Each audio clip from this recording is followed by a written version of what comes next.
radical.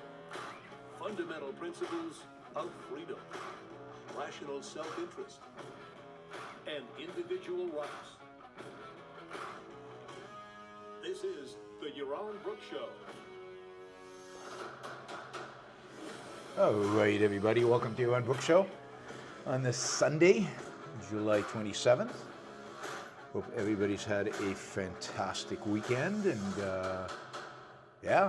looking forward to a new week. I am here in Arizona, in Scottsdale. I've been doing teaching some courses for the Peterson Academy. I just finished yesterday. I finished a course on money, 8 hours on money. You can ask people who attended whether they liked it or not. I thought it was pretty good. And so that is my fourth course for the Peterson Academy. Tomorrow morning, another 8 hours. We start up with another 8 hours. This time it's going to be a course on trade globalization, really globalization, trade and tariffs and everything you ever wanted to know about tariffs and globalization. It's going to be a fun class. I'm looking forward to that one. Anyway, all of that. So I'm here in Arizona. I'm here in Scottsdale to do that. Sorry, I haven't done any shows while I'm here. It's pretty hectic. There's a lot of prep. There's a lot of work to put on an 8-hour course that holds together. It's a significant amount of work. And that really has taken up all of my time. So I'm on. Somebody asked why so late. Well, here it's only 4 p.m. We're on West Coast time here in Phoenix, Arizona, because Arizona doesn't have daylight saving. So it's now in Pacific time, and then later on it's in Central time or whatever. So it's 4 p.m. here. Today we're doing a show. Probably won't do a show until Thursday, Friday, Saturday, Sunday, probably, and then I'm off to Europe for 2 months, and we'll do shows from there. So I'm pretty sure we'll be able to do regular, steady shows from Europe. I've rented an office. There should be wide internet. Everything should be good. Anyway, those of you who live here in the Phoenix area who still like to come to the trade a class that I'm teaching tomorrow, then if you email me now, I might be able to get you an invite, or might be able to get you in tomorrow morning. One of the perks of this, which I guess I've forgotten to tell you guys, is that you get a year free of the Peterson Academy. So basically coming and sitting in the show and watching me teach for 8 hours over 3 days, you get paid for that. You get the equivalent of I don't know what they're charging right now, but anywhere between $400 to $500, I think, is what the Peterson Academy charges. So it's you get that as compensation. So it's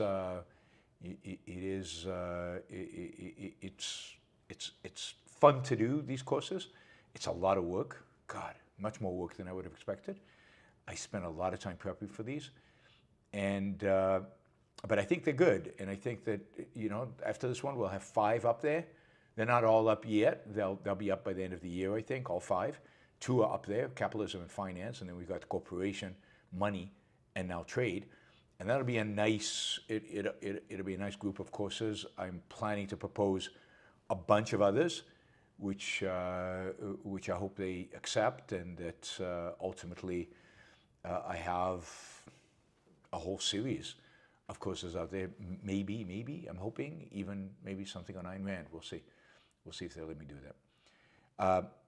They don't censor what I say. They don't try to tell me what to say and what not to say. I've got, in terms of content, basically it's completely up to me. So you're getting objectivist content as applied to these to these issues. All right, anything else we need to catch up on? I don't think so. I think we kind of caught up. It's hot in Arizona, I'll just say that. It's like 105. Not as hot as it was when I was here in June when it was 115, but it's hot in Arizona and dry. So speaking is going to be difficult because my hotel room, it's dry here. All right, so let's jump in with our. We've got 2 topics today we're going to cover, and then of course, anything you want to ask about, any topics you want to bring up, feel free to do so. The super chat is open. We do have goals, so please let's try to get to those goals. You've been off for a week. You should be. You should. I assume you have lots and lots of boiling questions.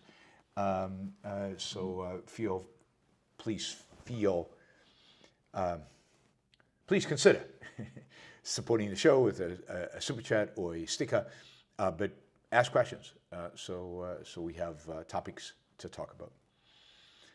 All right, I'm sure those of you who are following the news a little bit are aware of the fact that over the last few days, I mean, it's been going on for weeks, but really over the last few days, it has dramatically intensified with videos and first-hand accounts and of supposed mass starvation in Gaza, and at the same time, children dying of malnutrition, pictures of children emaciated because of lack of food, and all of that, and the campaign around this has really intensified over the last, I'd say, over the last week or so. This is all at the same time as, kind of let's review where we are. Israel now it has been on an offensive in Gaza, a slow offensive. They're trying not to harm the hostages, but they have taken over a significant portion of land within Gaza. Last time Netanyahu came to D.C. and met with Trump, he basically went home with the mission, cut a deal. Trump told him to cut a deal with Hamas. Do it, do what you have to do. Let's get a deal. Let's get the hostages released. Let's get this over with. Which I think was a very weak message ultimately from Trump. But Netanyahu bought into it completely. So Israel started negotiating with Hamas, and it started really compromising in the negotiations significant positions that it had. So it started really backing off of a lot of the demands that they had originally in terms of what land they would keep during the ceasefire and things like that. And what was evident in the negotiations is that Hamas had a sense, a strong sense, and I think a true sense, that Israel in some respect was desperate, that Israel really was desperate for a deal. And from all accounts, Hamas just kept increasing the ante. Okay, you want a deal, give us this, give us that. We want more of this, we want more of that. We want commitments here, we want commitments there. It just kept on going, and Israel kept folding and kept folding and kept folding, and Hamas kept asking for more and kept asking for more.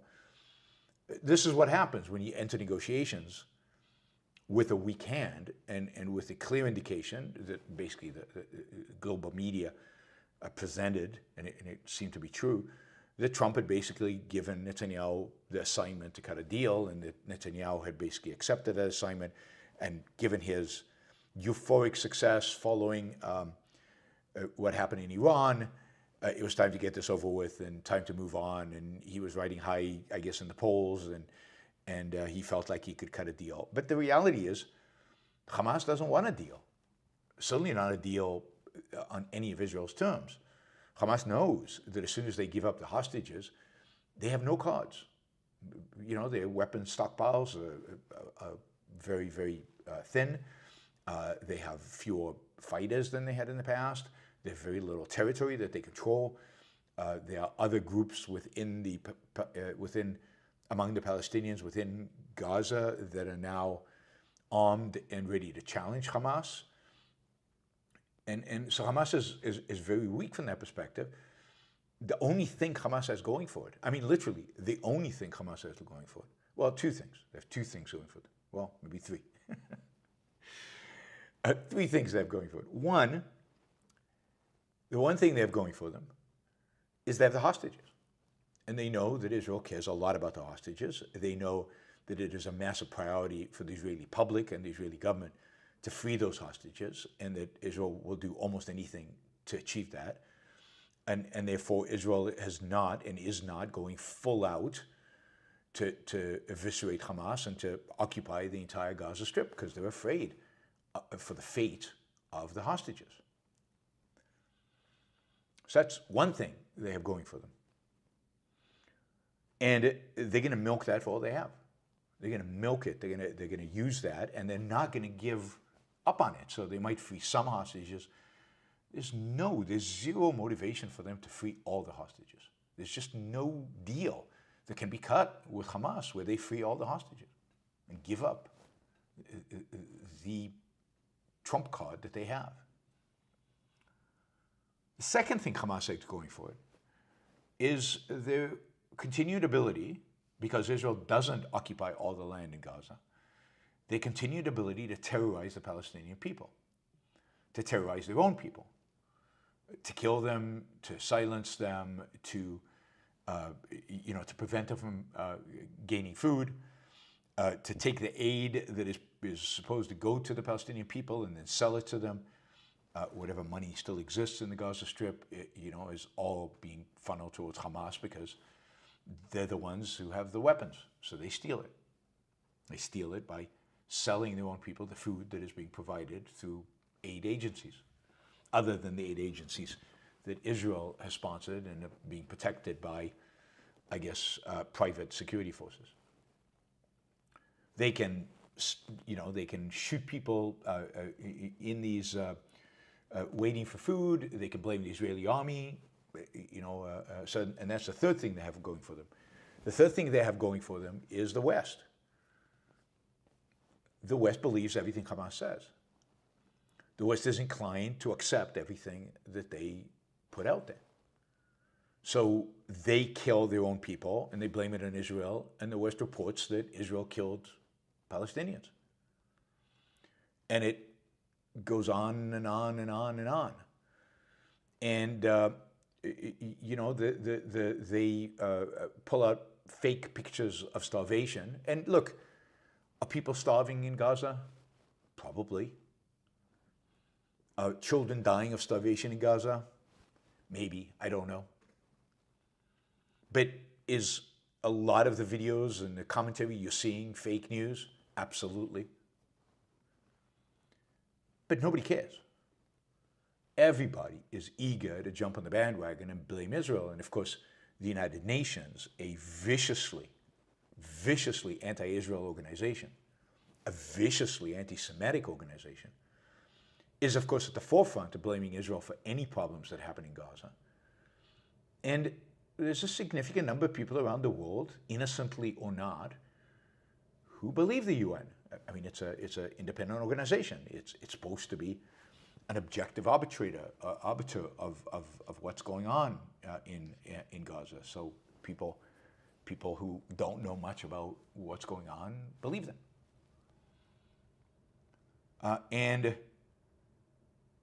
So they can put out propaganda, they can put out stories, they can put out blood libels against Israel, and the world will just accept them. The world will just accept them. Just from people on Twitter to the New York Times, the Washington Post that ran a horrific story today, they just accept everything the Palestinians tell them. Of course, the BBC, which is almost a propaganda arm of Hamas, Al Jazeera is a propaganda arm of Hamas. Astoundingly, there's just a complete acceptance of the propaganda that Hamas is distributing. There's few who challenge it. And I've seen a real shift over the last few days, week or so, but really over the last few days. You're seeing a lot of American Jews online condemning Israel for starving the Palestinians. You're seeing people from across the political spectrum going after Israel. You're seeing Israeli newspapers from left-wing Haaretz, but also mainstream newspapers in Israel who are not necessarily affiliated with the left.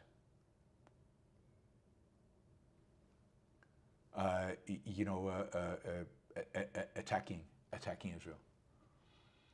So, what you're seeing here is an orchestrated propaganda campaign by Hamas.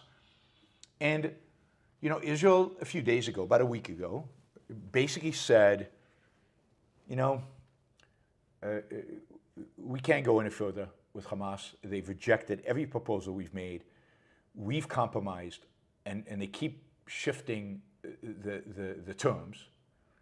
So we're withdrawing from the negotiation, and we're going to become a lot more aggressive. And there was talk within the Israeli military of the next steps, and they were going to become a lot more aggressive, and they will go for it, try to occupy the entire Gaza. And is it an accident that suddenly people are starving in Gaza when Israel makes that decision? Suddenly, Hamas goes on this massive campaign about starvation within Gaza because of this?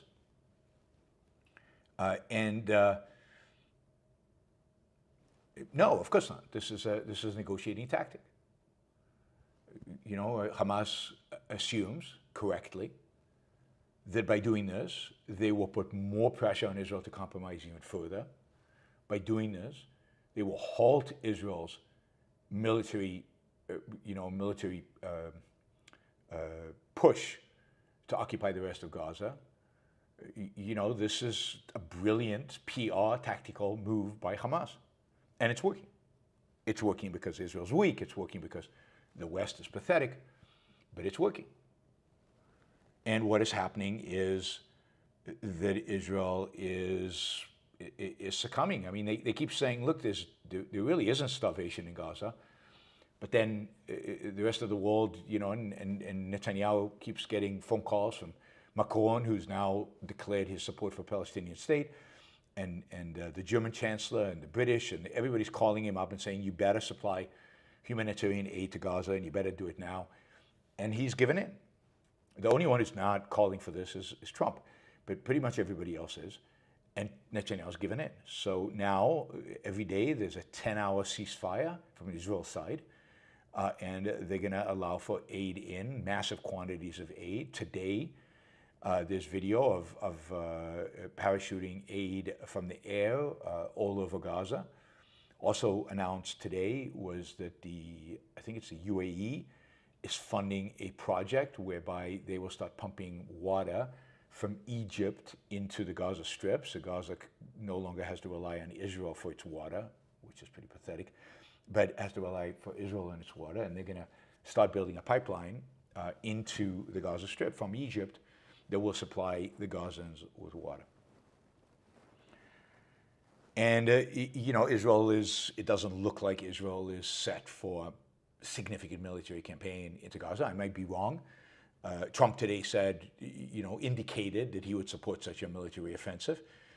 But Israel has to deal with other countries as well, and Israel has to deal with its own internal politics. And internally, Israelis, particularly the Israeli left, or the Israeli center left, however you want to call it, is, Israel's basically, they're down from the euphoria of Iran, and now they're ticked off at the government for Palestinians starving. So what do you make of all this? Well, first, this is just the overwhelming impact of altruism here. Just this is the dominant. This is what dominates. The world was silent, by the way, when Syrian forces slaughtered the Druze, when they chopped off people's heads, when they killed whole families, when Sunni Muslims killed Druze in Syria a few weeks ago. Nobody cared. Nobody cares. We've talked about this over and over again. When, in a sense, Arabs kill Arabs, when Muslims kill Christians, when Muslims kill Sunnis, kill Shiites, Shiites kill Sunnis, they kill Jews, nobody cares. Because there's no clear intersectionality here. There's no clear altruistic, who are the good guys, who are the bad guys. Everybody seems to be on the same level of oppression. But no matter what Israel does, and no matter what the status of Israel, and no matter whether there's truth in the claims of what Israel does or not, Israel's always to blame, and Israel's always in the headlines. That is, Israel cannot seem to avoid being front and center all over the headlines. The animosity right now towards Israel, all over the world, in Europe, I think in the United States as well, really all over the world, has never been as high as it is right now. I can't remember it ever being as high as it is right now. And that's because of altruism has kicked in to the point where even people who generally supportive of Israel cannot abide by this because, I mean, this is beyond the pale. It's not clear exactly why, given that there's a war going on. People die in wars. People die of starvation in wars. But, you know, this was obvious that this was going to happen. Indeed, I told you this was going to happen days after October 7th. And I've been harping on this for, you know, almost 2 years now. The longer Israel takes in actually defeating Hamas, the more the world will turn on it. The world can kind of accept Israel being really, really tough right after October 7th. The memory's still there. But once they've forgotten about that, once that's not in kind of instant recall for them, once that's not right there in front of them, they will and have turned on Israel. And it's been a slow process over the last year plus where the world has turned against Israel. They were distracted by what happened in Lebanon, and they were distracted by Syria and then Iran. But at the end of the day, the world was turning against Israel, you know, a couple of months. I mean, really, the far left, the day of October 7th. But the rest of the world was turning against Israel within months. I mean, this is why it was imperative, after October 7th, to go all in, to get the job done quickly, to take the casualties that you're going to take on the other side, and you know, and get it done. And the reality is that Israel should have accepted the fact on October 7th that the hostages were basically dead and gone into Gaza under, you know, without the hope of freeing them, and certainly not freeing them through negotiations. And I will not give Netanyahu credit because he didn't do what needed to be done in the days after October 7th. He didn't do what needed to be done in the months after October 7th. He got Israel into the mess that it's in today. He keeps fighting, but he keeps losing. The reality is that Israel has certainly lost the PR campaign. It's certainly lost the world. And even the sense of the moral mission that is, you know, what Israel is doing in Gaza is lost now on Israelis themselves. Their motivation to fight has been eviscerated, and partially because they don't understand, I mean, the better ones don't understand why providing aid to people who are trying to kill us, to kill them, right? You know, soldiers on the front seeing aid being provided to the enemy is bizarre. Netanyahu and this government and everybody failed to define the enemy as Palestinians living in Gaza. They insisted the enemy was Hamas. They failed to recognize the absolute necessity of winning the war quickly. If they were going to starve the Palestinian people, they should have done it in the days after October 7th. They should have shut off the water, shut off the food, shut off electricity, shut off the internet in the days after. Not waited until 2 years later. Not that they're shutting off the food, because the reality is that food has been flowing and still is flowing into Gaza and has been flowing the whole time, or almost the whole time. But they failed. I mean, that's the reality. Netanyahu did great with Iran, although stopped too early. Great with Lebanon, although stopped too early. And I still think, completely blew it with Gaza. Completely blew it with Gaza. So how you want to evaluate Netanyahu based on all that, I'll leave that up to you. But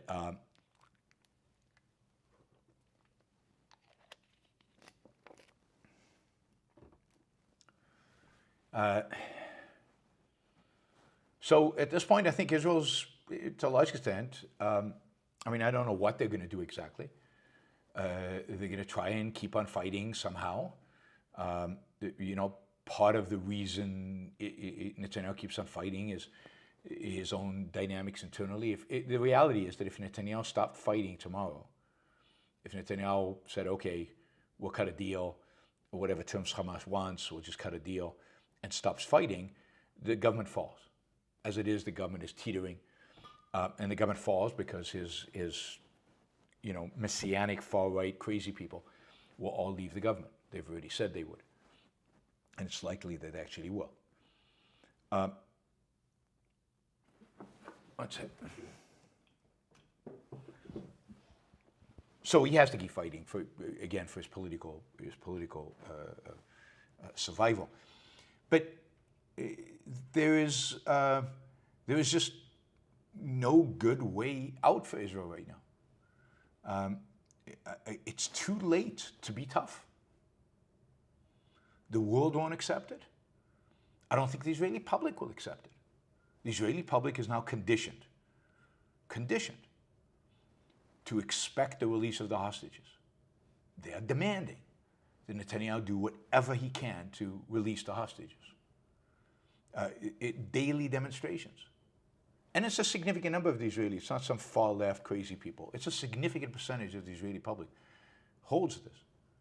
And, you know, the reality is they've never been told the truth. They've never been told what the real price of releasing the hostages through a negotiated settlement really is. And it's the world hating Israel. It's rising anti-Semitism. And it's ultimately the expression of Israeli weakness that the Palestinians are going to capitalize on in the decades to come. So there's no, I don't see a positive outcome.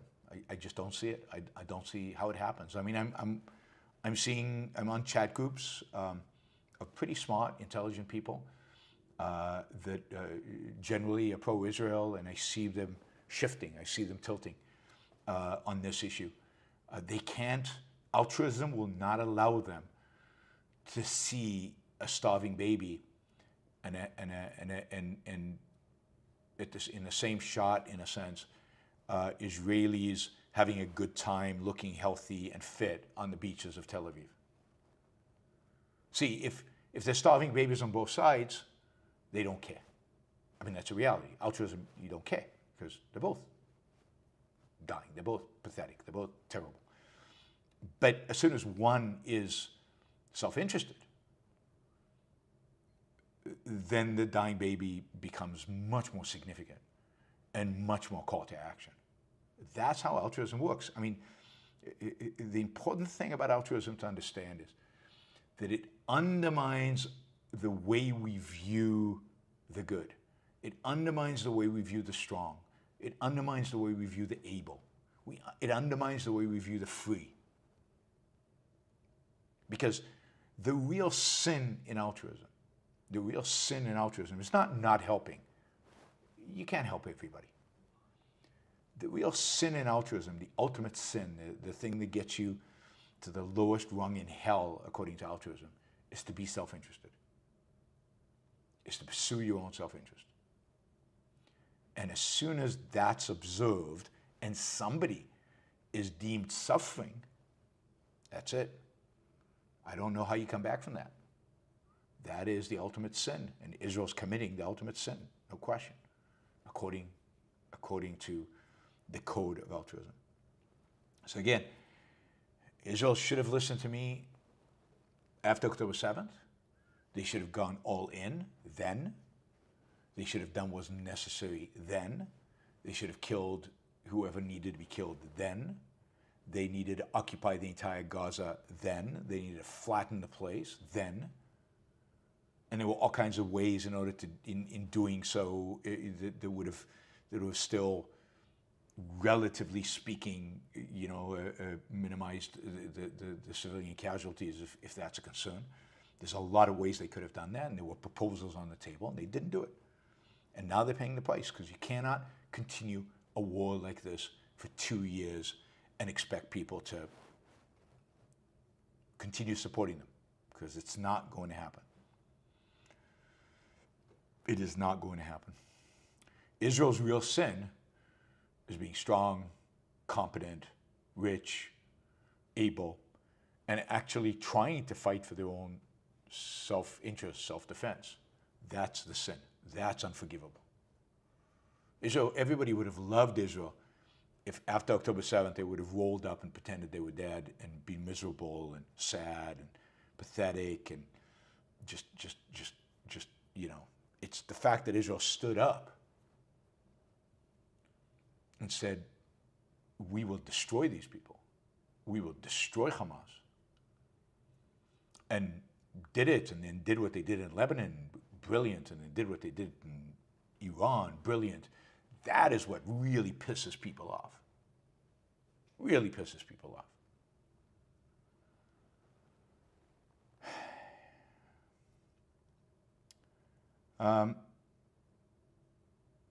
Anyway, so that's where we are in Gaza. I don't know what happens next. There's a lot of aid trucks going in there right now. Aid trucks is hard to tell if the UN is actually driving them in, but they're parachuting aid in. This a nonprofit that is distributing aid in Gaza continues to do so. The UN is incompetent, so they're a lot more complicated and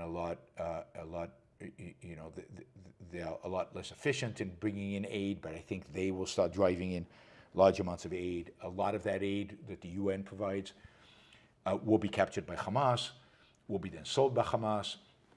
Oh, there was a New York Times story that said, according to Israeli sources, there's no evidence Hamas is stealing the aid. Which is like, oh God. It's just the kind of propaganda. I mean, there's so much evidence that Hamas is stealing the aid. I mean, there's literally videos of Hamas stealing the aid.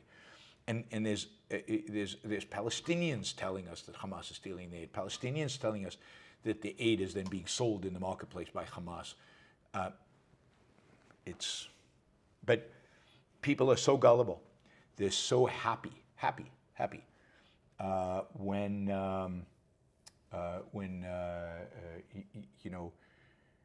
Israel is somehow blamed for stuff.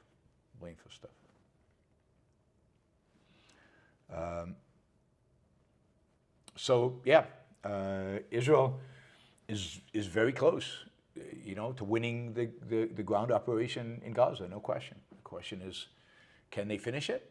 Will they finish it? Because, unless Hamas is willing to compromise, that means some of the hostages are going to be killed. And what is the world, by the time they finish it, what is the world going to think of Israel versus if they destroyed 80% of the buildings in Gaza in the first 3 months of the war,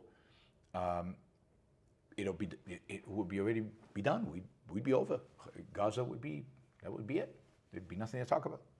And the world would have barely blinked. They wouldn't have even noticed, because it would have been still part of the emotion of October 7th and Israel justifiably occupying Gaza because of what happened, and it would have blown over.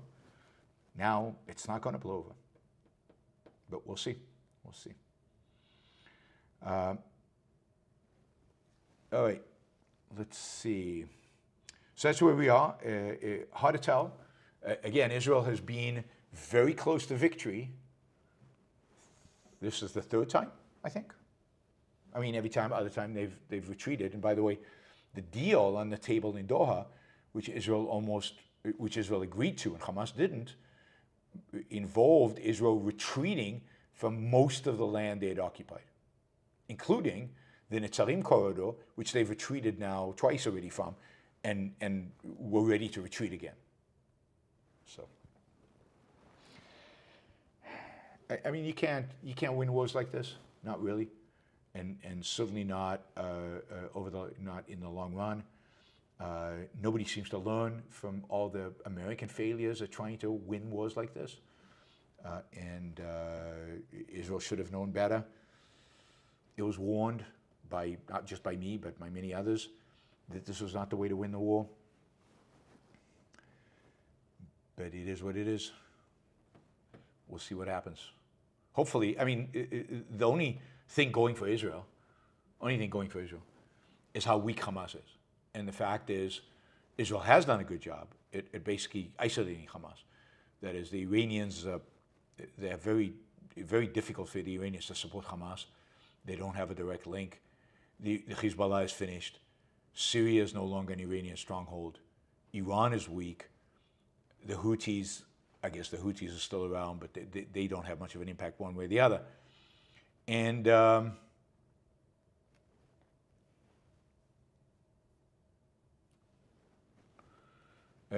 you know, this is what happens. Conditions don't create extremists. I mean, I don't know wherever conditions create extremists. Indeed, starvation in Gaza will actually reduce extremism, because the Gazans understand more so than the Israelis, and certainly more so than weak Westerners, that the reason there's starvation in Gaza is because of Hamas. They're much more likely to blame Hamas for what's going on in Gaza than Europeans are. Europeans will blame Israel. Israelis will blame Israel. Palestinians know it's Hamas. And they're much more likely to turn against Hamas, given this starvation. Indeed, there are now groups within Gaza who are acting against Hamas. Oops, what did I do there? Armed groups that they're so upset at. All right, let's see.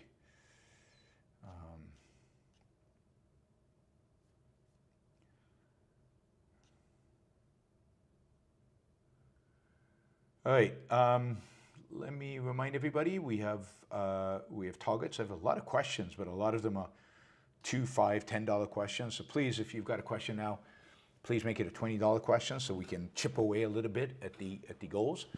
Again, we haven't done a show in a while, so we need to catch up here. So we need at the very least hit our targets for the day. So please consider doing a sticker and also doing a question. I see Eyal just came in with a almost $50 question. So thank you, Eyal. That helps a lot. Let's see, we had some stickers before I go on to talk about trade. Stephen Hopper, thank you. Really appreciate that. That was $20. And I think I saw Jonathan Honing right at the beginning. So thank you, Jonathan. Thank you, Augustinus Menken. Augustinus Menken, thank you for that.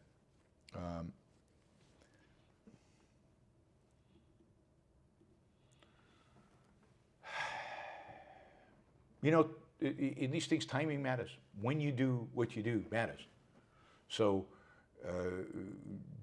doing something 2 years into a war versus doing something 2 months into a war makes all the difference. Strategically, PR-wise, and in terms of defeating the enemy. It all makes a difference. And Israel's doing a bad job. A bad job.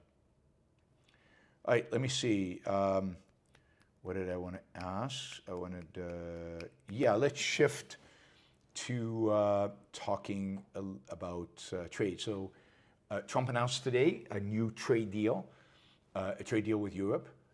And he was super happy about this deal. And the Europeans seem not happy, but relieved. I think the Europeans are relieved.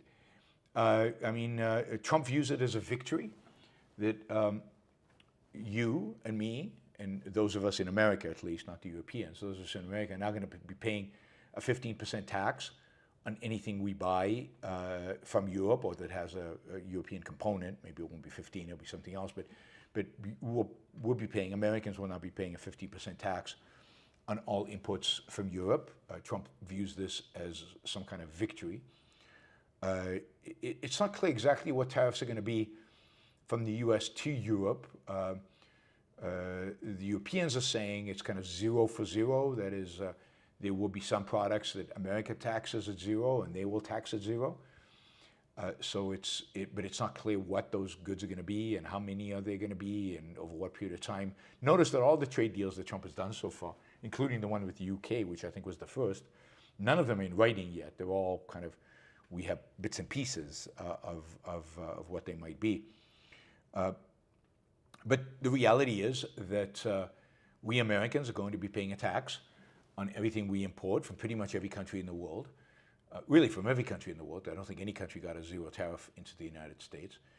Whether it be 10% for products from the UK, we don't import much from the UK, 15% from European Union, 15% from Japan, 15% from Japan. Somebody got 20%, or was it 20% for Japan? I can't keep track anymore. 19% for 20% Vietnam, 19%. Indonesia and somebody else. Anyway, completely random in these numbers. Now, the markets are viewing this positively because the markets just want a number. They want a number that's going to stick. What the markets really hate is uncertainty. If there's a number, okay, so Americans take a 15% tax increase on imports, on things that they import. All right, we're a rich country. We'll survive that. That is a tax raise, but our taxes are being cut elsewhere, so they're going to be increased here on net. Taxes are probably still not that bad in the United States relative to the rest of the world. So there's a tax increase. It's not huge. It's distortive. It's stupid. It doesn't add anything. It doesn't promote anything. It's just dumb economics. It's like some of the most ignorant economics one can imagine. But it's not catastrophic for the U.S. economy. It's not catastrophic. 50, 60% tariffs, that's catastrophic. 10 to 20% tariffs on all these countries, not catastrophic. Again, it'll hurt your pocketbook. It'll make American businesses less productive, less efficient. It hurts competition.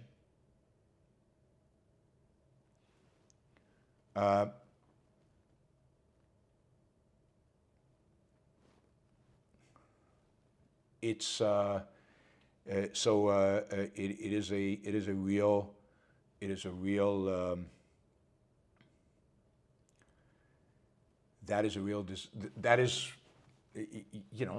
it's horrible for Americans. It's horrible for Europeans. It's horrible for businesses exporting. One of the industries that is really not happy with all this is the American auto industry. American auto industry has to pay 25% tariff on cars they bring in from Canada or from Mexico. American cars, American-owned cars, American cars with American parts in them.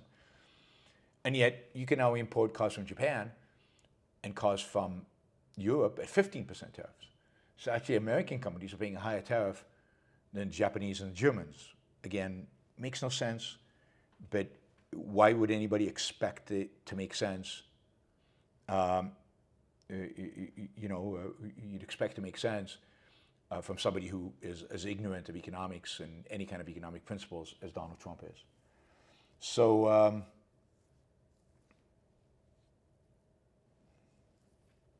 Ian says taxes aren't going down in the U.S. They're keeping the current rates. They're keeping our current rates for the most part, but some taxes are going down. I mean, there are no taxes on tips. There's no taxes on overtime. Some taxes are coming down on Social Security benefits. There are a bunch of other tax cuts at the margin for people. So yeah, taxes are coming down. There's no question about that. It's just a question of who gets those tax cuts. But stupid little taxes on the margin of the tax code are coming down, and almost nothing is coming up. So that is the situation.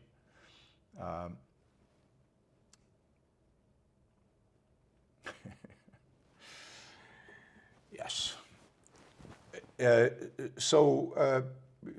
Trade, global trade, is going to be a lot less effective, a lot less efficient, a lot less productive, is going to contribute less to the increased standard of living, to increasing the standard of living of Americans and global population.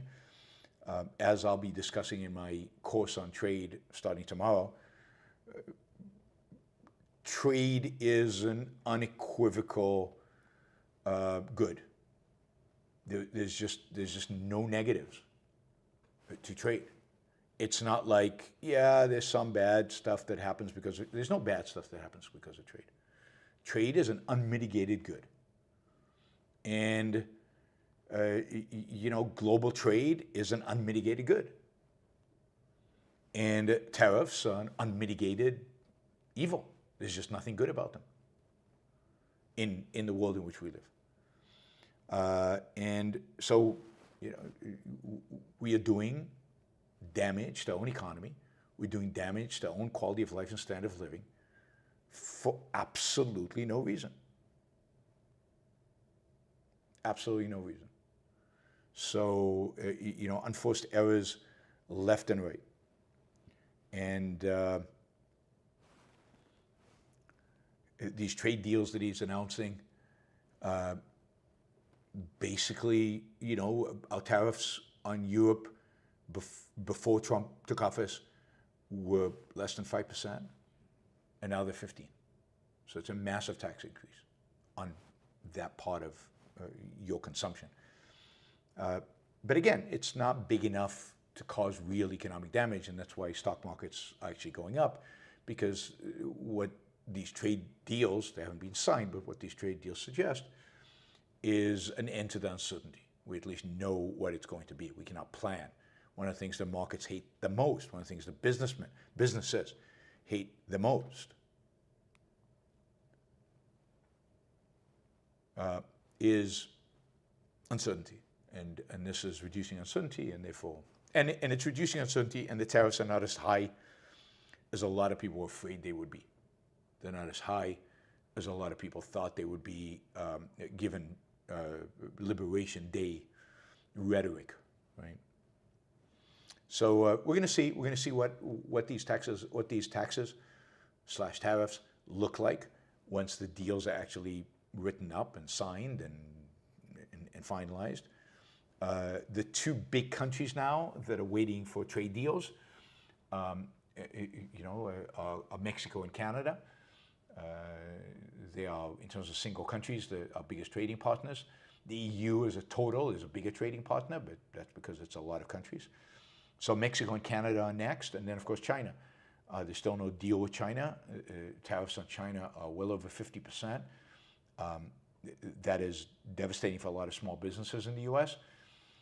So there's hope. I guess the market is hoping that Trump will come up with some kind of deal with China that lowers tariffs. Some of the most damaging tariffs on the books right now are the steel tariffs, the aluminum tariffs. What else did there was another metal, was a copper that was also going to be tariffed at 50%. Those just are devastating, and those just are, it's like, I don't know, they're just unbelievably destructive. There's nothing good that comes of it. They're unbelievably destructive. They've been shown over and over to be destructive. And he's not going to back off of those. And remember, those are the tariffs that Biden kept on from the first Trump administration, and that Trump, now in his second administration, is doubling up on, is increasing significantly. So those tariffs are just a disaster. All right. Anyway, so tomorrow I'm doing a course on trade, on globalization, and my opening lecture is basically going to be a lecture on how amazing globalization is, the extent to which it raises our standard of living. It is adds dramatically and massively to division of labor. Instead of trading just with your small community or with 350 million people in the United States and the specialization and the division of labor that entails, now you have 8 billion people who are specializing and who you can benefit from the division of labor through them. They are increasing their productivity. They are building and creating stuff.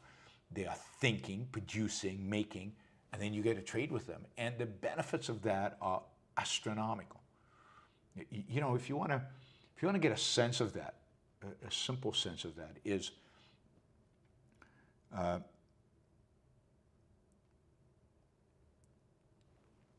all you have to do is think about basketball.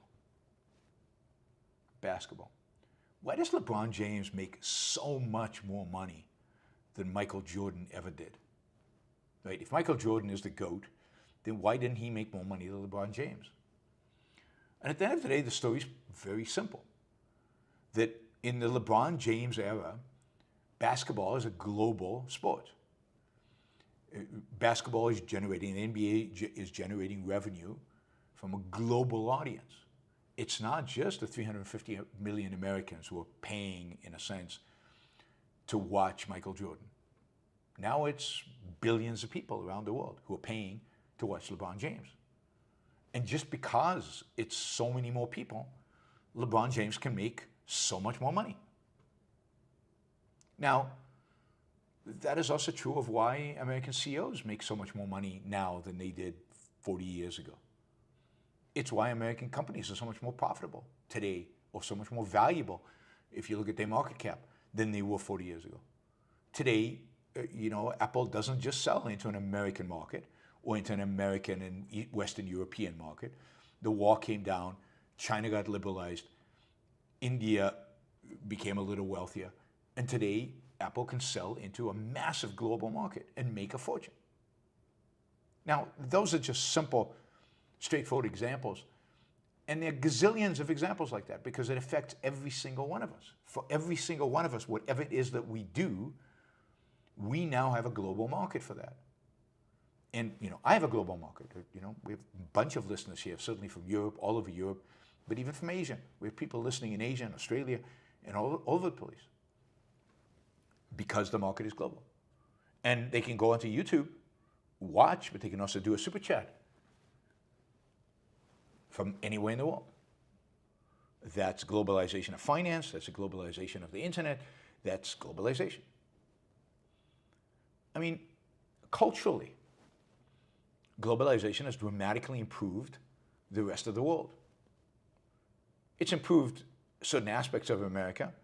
Certainly the food is better. But it's dramatically improved in food, but the entrepreneurship, the number of startups, all have improved because of globalization. But we've exported ideas. We've exported our culture. We've exported individualism to the rest of the world. We've exported. Part of globalization has been the exportation of the ideas of the Enlightenment to the rest of the world. So today, science and reason are not controversial in most places, at least not outside of within the scope, a certain scope. You have engineers everywhere. You have scientists everywhere. You have biotech everywhere. You have entrepreneurs everywhere. We've exported through globalization the ideas of the Enlightenment globally, and that we're all going to benefit from that. It's one of the reasons I don't think we're heading towards the Dark Ages, because human knowledge today is not concentrated in one small place. Human knowledge today is dispersed across the entire globe. So the benefits of globalization are just astronomical, and the costs to Americans of globalization don't really exist.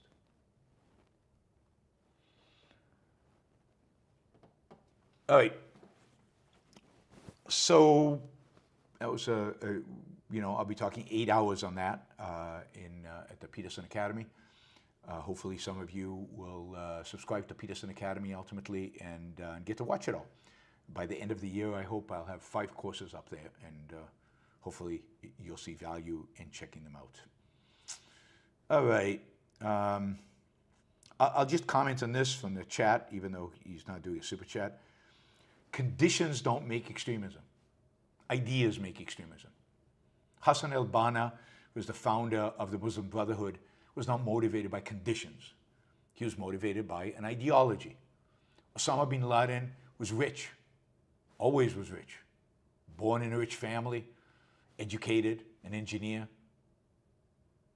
Indeed, if you look across the entire spectrum of al-Qaeda operatives, including those who flew the planes literally into buildings and killed themselves, they came from middle class, upper middle class families. Conditions didn't shape them. What shaped them was ideology. Gaza Strip, before October 7th, could have been doing amazingly well. Israel didn't enforce bad conditions on Hamas. Hamas enforced bad conditions on itself. It got billions of dollars from Qatar. It could have invested them in hotels and resorts and industry and all kinds of stuff. It chose to build tunnels and to buy weapons and to inflict bad conditions on the Palestinians, but even then it wasn't that bad. Arabs live in worse conditions all over the Middle East. And yet October 7th happened not because Palestinians had bad conditions. October 7th happened because they have been brainwashed and educated and bought into ideas of hatred and destruction of jihadism. October 7th was an ideological event, not a Marxist, rising of the proletarian against their masters. The whole idea that conditions determine who you are is a Marxist idea. You are determined by the class from which you come, which is bullshit. And the whole of human history is an example of it being bullshit. So you can buy into Marxist ideas, or you can think for yourself, and you can evaluate those ideas against reality. Was bin Laden conditioned by his upbringing? I mean, most terrorists, there have been studies that show this, most terrorists do not come from the oppressed. They come from middle-class educated families. So history does not confirm Marx. It does exactly the opposite. And it's, I'm not saying it doesn't matter whose fault it is, right? It's not the conditions that make it. When the United States bombed Japan into oblivion using nuclear weapons, the conditions in Japan were horrific. And the lesson the Japanese learned from that was not to hate Americans. The lesson they learned from that was better shape up, better do things differently next time. It's ideas, it's ideology, it's the conclusion you come to from the experiences you have in life. It's not the experiences that shape you. So it's not the conditions of the Palestinians that makes them extremists. It's because they're extremists, they have the bad conditions that they have. Because they're jihadis, because they bought into a particular version of Islam, they live in the squalor that they do. If they had never accepted Islamism, if they'd never accepted jihadism, they wouldn't be living the way they're living. They wouldn't be in such dire straits. So sorry, you are not a product of your class. You're not a product of your environment. You're not a product of the conditions under which you live. Human nature is not deterministic, and it's certainly not deterministic in that direction. Indeed, often, when you humiliate somebody, when you get them to their knees, when you teach them through reality the consequence of their actions, they turn the other way. Just like the Japanese, just like the Germans. They don't like us because of the Marshall Plan. They like us because they realized they were wrong. Wow. That's the lesson. They realized they were wrong. We taught them they were wrong by bringing them to their knees. And until the Palestinians realize that they're wrong, nothing will change. And it doesn't matter. You can shower them with money. You can give them the best conditions. You can free them and let them roam through Israel free. No constraints. You can let them do whatever the hell they want. And they'll take advantage of that by raping, slaughtering, murdering. Not all of them, but a significant number of them.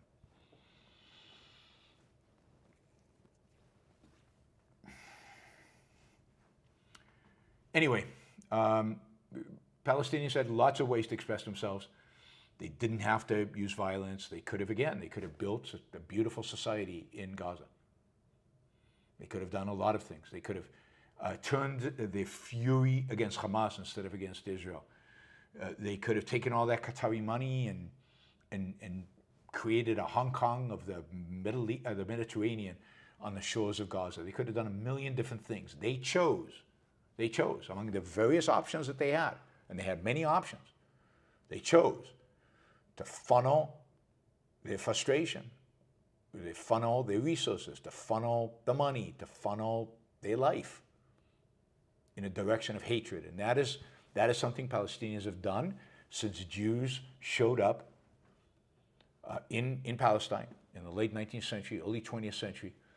That is what Palestinians have chosen to do. They have chosen to funnel whatever feelings they have, whatever opportunities they have, whatever conditions they have.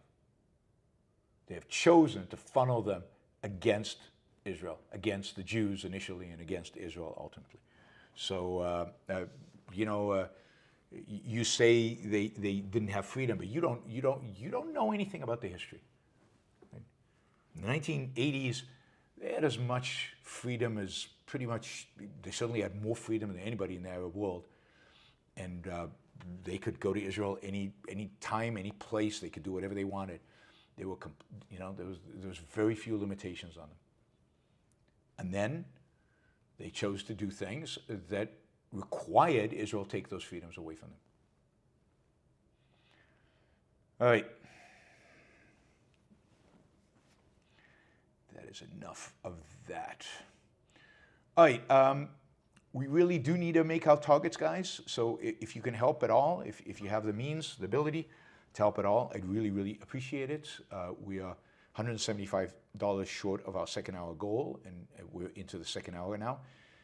So I'd really appreciate it if we could make that goal. Maybe a few more $20 questions would help, or some stickers, or other means. That would be great. I did see Wes did a $50 sticker, so I want to thank Wes. I think there were some other stickers here as well. Neil Farr and Mike and Jonathan, thank you guys. Keep it up, and William says, everyone here knows they didn't have freedom. Yeah, because everyone there wasn't living in the 1980s in Israel and couldn't tell that they had quite a bit of freedom. Quite a bit of freedom. How many Palestinians have you ever spoken to? How many Palestinians in Israel have you ever spoken to? How many Palestinians have you shaken hands with? How many Palestinians have you ever worked with? But you know things that I don't know. Everybody here knows what explains their behavior, Williams says, because Williams knows what you really think. And he knows that you're just sucking up to me in spite of what you really think. All right, William, good for you. All right, let's take some of these questions. Iyal, thank you, $44.79. Why do so many people go through the same political phases? First, they adopt their parents' views, then get radical in college, and later, after career and family, see it as naive and idealistic and switch to a more moderate view. I mean, because so many people are second-handed, so that is a second-handed path. People want to fit in, so a second-hander wants to fit in. So who do you want to fit in with first? Well, it's your family. So you'd be influenced by your family. Even if you're first-handed, the reality is that when you're very young and when you're in the early teens, you don't have the capacity to, in a sense, stand up to your parents and think for yourself. You just don't have the context. You don't have enough knowledge. It's the easier path is to embrace what the culture suggests or what your parents suggest is true. So you conform. So when you're young, you conform. But it is true that in your late teen years, those hormones kick in and you want to believe that you're an independent person and you want to believe that you have independent ideas. And at that point, you're much more susceptible to new ideas and to even radical ideas. So at that point, you might embrace some ideas that are out of the mainstream or different or radical because you want to express yourself as, I'm an individual, I'm not my parents. I'm different than my parents. I'm standing for something separate from them. And you might be able to sustain that for a few years, whether you believe in these new ideas or not, whether these new ideas are convincing or not. But it makes you feel like you are separate from your parents, that you are independent. And then, of course, once you're in college, particularly in America, then, a lot of that goes together with kind of a rebelliousness of college, and your professors are, you might now conform a little bit more to your professors and to their radicalism, and conform to your friends' radicalism. But then you leave college, and now you're going to work, and you get up at 7, and you go to work at 9, and you go home at 5, and you kind of get into a certain routine, and your friends now are not so radical, and you want a family, so you got to get married, and you got to have kids, and the radicalism just seems to fade away. And now fitting in means being like the Joneses and being like your neighbors, being like everybody else. And now, again, that second-handedness kicks in, but now you don't feel you've already established yourself as an independent human being, supposedly. You've got away from your parents. You're not living with them anymore. And you're now trying to establish your own, different life, separate life. So you abandon the radicalism of your youth and kind of adopt almost your views of your parents, but now you can explain it as, no, I've come to these ideas myself, and now it fits in, and hey, you have children, and children bring maturity, and work, and I have to go to work, and I have to do this, and I have to do that. And of course, it depends on what ideas you were radicalized by in your late teens or during college. But generally, people abandon whatever ideas they had back then, and they just moderate their views, and they fit into whatever society kind of expects of them, or whatever they think society expects of them. It's also true that the workplace, certainly the bad radical ideas, the kind of leftist radical ideas, once you go to work, those things go out the window, because suddenly you're confronted with reality. One of the great virtues of work, one of the great virtues of business, is you got to make a profit. And you've got to do what your boss tells you, and you've got to get to work on time, and you've got to abide by reality. And reality converts a lot of crazy ideas, gets rid of them for a lot of people, and they become much more connected to reality because of work, because of career, because of business. It's also what it helps. In America, assimilation rates are much higher than, let's say, Europe. And that's because in America, we expect immigrants to work. And immigrants assimilate through work. And in Europe, they're not expected to work. They just stay on welfare. And therefore, they never assimilate, because work, particularly in America, business is what America is ultimately about. And business is the best way to assimilate people. And it has that effect on kind of, let's say, leftist radicals by making them more attuned to reality, and they abandon those radical ideas, and they become more, more mainstream or more conservative. All right.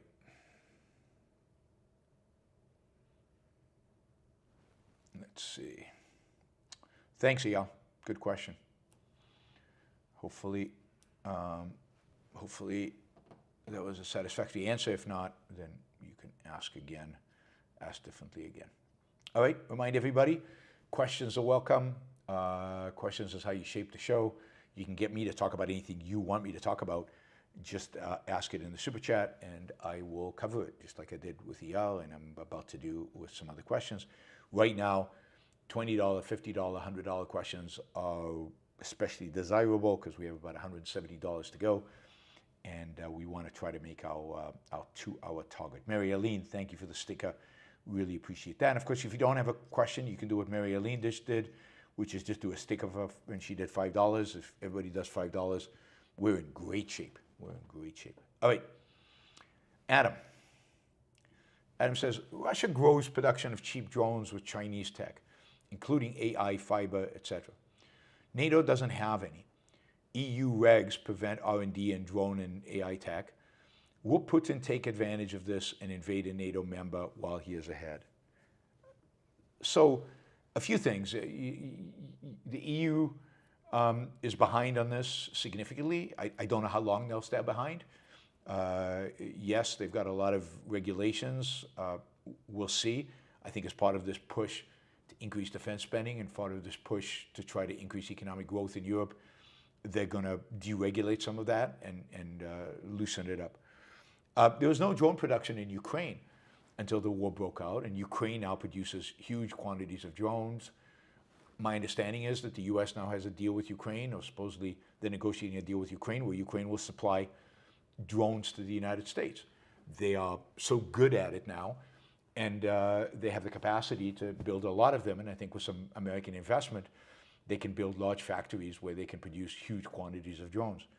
Isn't that interesting that because Russia does not have air superiority over the airspace in Ukraine, Russia can't destroy the drone factories? I mean, if Russia had complete dominance of the air above Ukraine, Ukrainians could build drones because their drone factories would be bombed. So that is interesting. I still don't think Russia will attack a NATO member. Drones don't matter that much. I'll say this again.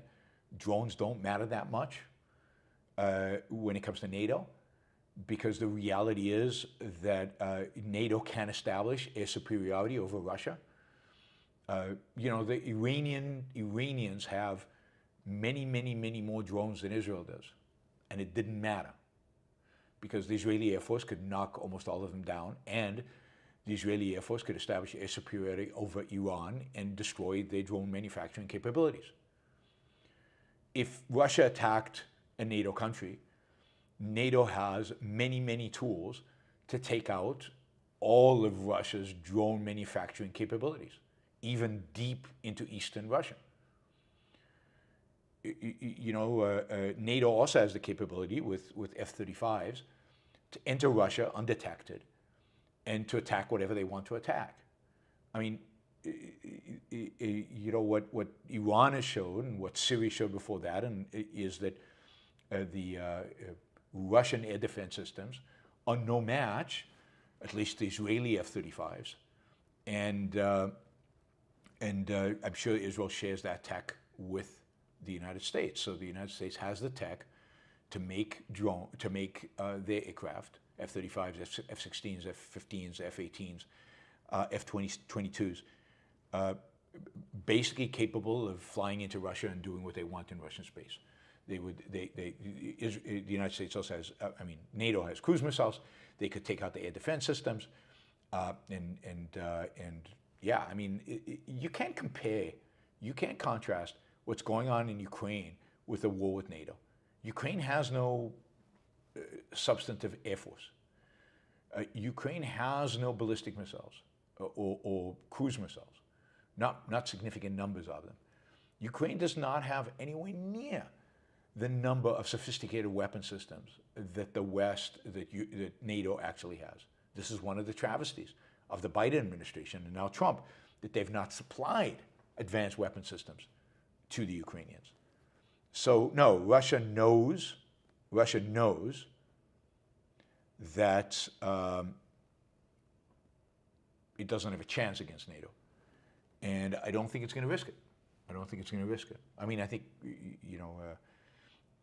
the only reason it would risk it is if it came to the conclusion that the United States would renege on Article 5 and not get involved. And that's a possibility, so they might, but that would be the consideration. But even then, just Poland has a military that would take out Russia. I mean, or at least do a lot of damage to Russia. And Russia's already weak. Ukraine has done a lot of damage to Russia. Russian army is very weak. So, no, I don't expect Russia to attack a NATO country anytime soon.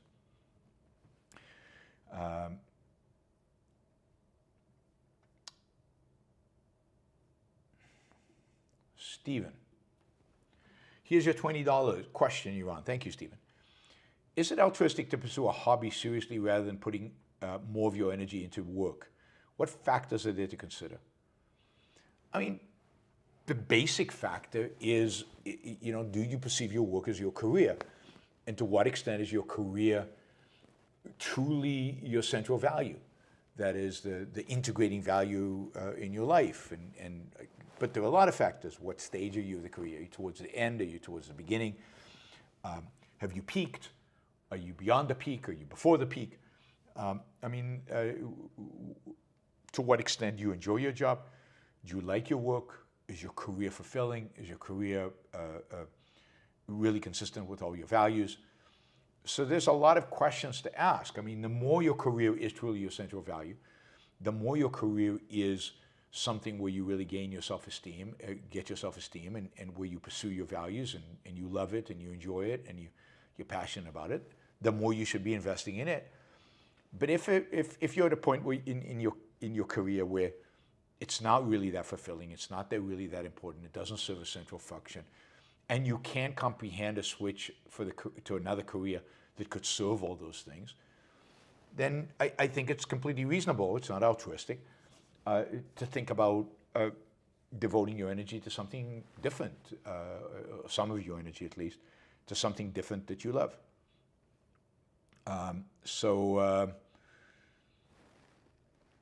It really is a contextual question.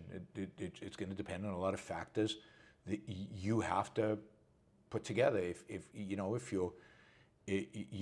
don't see any advancement, you don't see where this career is going, you see it as kind of you're cruising from now on, then is it worth investing that much more? Or if the investment you would put in, the returns, both in terms of enjoyment, self-esteem, monetary, whatever it happens to be, are limited, given the amount of energy you would have to put into it. And maybe that's not the right place to put your energy. But ideally, right, the ideal is that you have a career you love, you're passionate about, you want to invest in, you want to do as much as you can, and your hobby is something that you do more for relaxation than you take seriously. But not everybody has that career, I realize that. And if you don't have that career and can't switch to a career like that, then invest in your hobby, absolutely. All right, guys. I see we've added some people, so just remind you to consider supporting the show with a sticker or a super chat. We've got about 245 people watching on Twitter, so maybe some of you can come over and ask a question. That would be cool. Or subscribe. You can subscribe. You know, we did reach, I forgot to mention this, we're at 40,008 or something like that. So we're over 40,000. We made it before the end of the month. That was cool. And now let's see how long it takes us to get to 50,000. Is it going to take 10 years? 5 years? By some miracle or marketing brilliance? 1 year? We will see. But if you're not a subscriber to the Yaron Brook Show, please consider becoming a subscriber. More important than subscribing even, there's a sense in which. Like the show, contribute on the chat. You know what YouTube really likes? It likes engagement. The number of people subscribing, less important. What they love is engagement. They love people in the chat. They love people, those of you watching after the fact, make a comment. Put just any comment down below. You hated it, you loved it, you thought it was good, you thought it was bad, whatever. Comment on it. What else was I going to say about? Any kind of engagement. Super chats, of course. One of the reasons YouTube likes me, and it does kind of like me, I think a little bit at least, is I'm one of their best providers of super chat funding in the United States. I think I'm number 2 per subscriber, and in the top 20, where most of the people above me have hundreds of thousands of subscribers. So per subscriber, I'm one of the most profitable channels on YouTube for YouTube with super chat. Don't think advertising, because I don't turn on advertising. You guys get ad-free YouTube. Come support the show on super chat and help that engagement number and help the algorithm and help them promote my show more. All right, Dave Dean just did $50 sticker. Thank you, Dave. Really, really appreciate that. Shazbot with a $20 question. How is Andor coming along? Very slowly. It's frustrating because I haven't figured out. Well, I can't do it. I haven't figured out how to download Andor so I can kind of watch it on the plane when I travel. So I'm stuck with watching it at home. My wife's not watching Andor, so I'm stuck with watching it when she's not watching with me. And that's just so rare that I just haven't gotten around to watching. So I think I'm in episode 3, just finished episode 3. It's definitely picked up. Like the first 2 episodes of Andor season 2 were very disappointing. They meandered. There's a whole plot line there that doesn't make any sense to me, and I don't know why it's happening, and it's kind of stupid and frustrating. And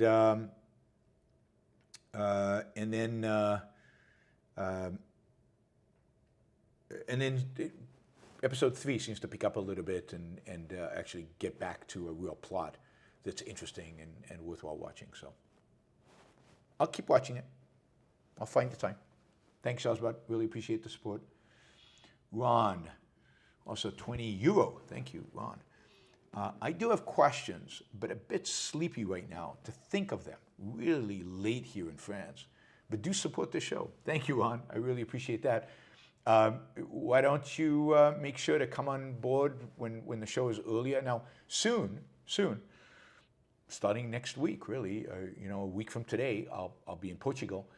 And a week from Tuesday, probably, I'll do my first show from Lisbon. And that will be on European time, and you'll be able to listen not when you're sleepy, and hopefully you'll ask lots of questions. So look forward to that. Thank you for the €20, Ron. I really appreciate that. Let's see. Okay, we're going to move to the $2 to $10 questions. We've got a lot of those. Woo, a lot. We're now about $57 short of our 2-hour goal. So, and we're going to be here for a while because I've got a lot of these $2 and $5 questions. So. If any of you like 3 $20 questions and we're done, we're at the goal. That would be great. Doodle Bunny says, does life begin at 40? The rest is just research. No, not at all. Life begins from 0. You're really conscious of your life and who you are, I think, from your early teens. So in that sense, life begins in the early teens. But no, I think that as long as you're conscious of your values, as long as you have values, as long as you're pursuing them, even when you're young and kind of stupid or immature or don't know enough to really live as well as you could, you're still living and you're learning and you're experiencing. I mean, life's all about experience. So, no, not at all. I lived a lot. I lived a lot before the age of 40. And I lived a lot since the age of 40. So, no, life begins when you choose to take responsibility for it, when you choose to embrace it, which can be as young as you want. Some people never live. So it's not an age. Liam says, do tariffs in any capacity boost the stock market in the short term? Is that why we're seeing this bubble before a giant recession? No, I don't think tariffs in any way boost the stock market. The stock market right now is boosted by the fact that American businesses are doing very well, particularly tech businesses. NVIDIA is selling a lot of chips. It has seemingly very little competition. AI seems to have boundless possibilities, and there are a lot of AI firms and a lot of firms using AI.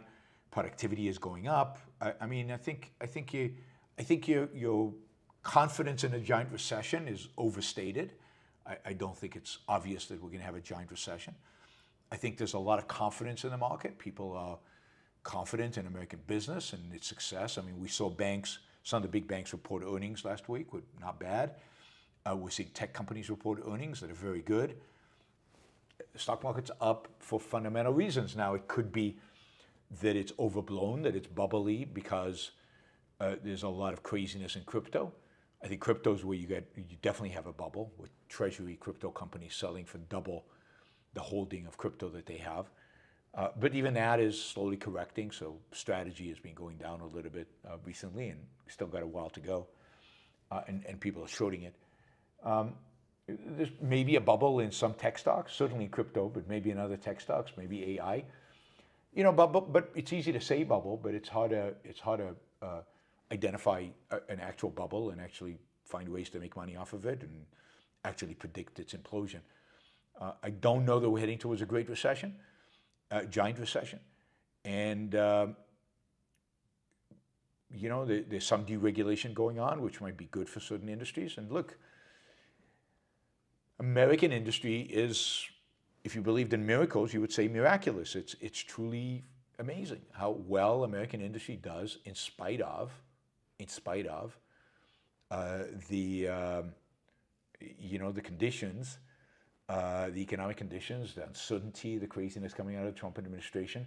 We have amazing business leaders. We have amazing CEOs.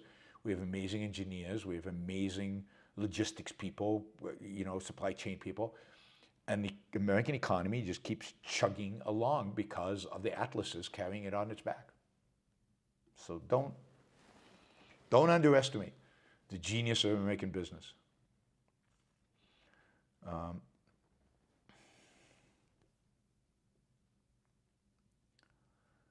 All right. Frank, how does objectivism deal with natural disasters? Well, objectivism doesn't deal with natural disasters. How does a philosophy deal with natural disasters? It doesn't. It stays away from them.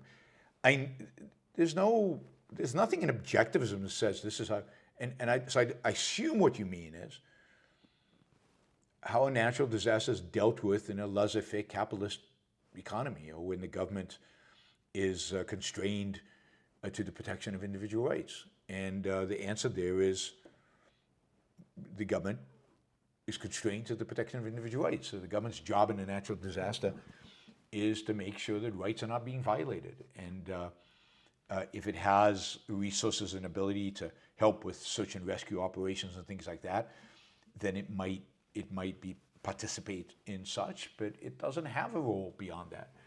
Beyond that, natural disasters are dealt with by nonprofits and businesses and individuals volunteering to go help. But there's no, in a laissez-faire capitalist economy, there's no government agency that provides money or even provide logistics. The logistics are provided by business, by Walmart. They provide better logistics anyway.